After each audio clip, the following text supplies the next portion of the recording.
CM असताना सुद्धा 2.5 वाजता सामान्य शेतकऱ्याला भेटतं. हीच तर खऱ्या अर्थानं एकनाथजी शिंदे साहेबांची ओळख आहे आणि ती ओळख महाराष्ट्राच्या कानाकोपऱ्यात आम्हाला मिळाली. एक सेवाभावी माणूस आम्ही पाहतोय. शेवटच्या टोकापर्यंत त्याचा आवाज, त्याचा स्वभाव, त्याची प्रामाणिकता, त्याचं व्यक्तिमत्व देण्याचं काम आम्हाला करावं लागणार.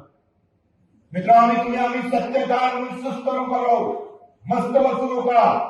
सत्यकाळ काही करताच येत नाही असं जर वाटत असेल तर मंत्री जरी आपला असला आणि चुकत असेल तर ठोकल्याशिवाय राहू नका. या भूमिका भविष्याला मागे घ्यावं लागेल. आमच्या भूमिकेत खऱ्या अर्थानं आपण पाहतोय. आज आम्ही पाहतोय आमच्या धानाचे पैसे का भेटले नाही, आमच्या धानाची खरेदी का झाली नाही, अजूनही लाडक्या बहिणीचे पैसे का भेटत नाही. या सगळ्या गोष्टी विचारात घ्यावं लागलं. तर कोणता तरी इथेनॉलचा प्रकल्प आला तो आमच्या पाण्याने जर शेतकऱ्याच्या पाण्याला जर हात लावत असेल तर प्रकल्प उखडण्याची ताकद त्याच्यानंतर सूचना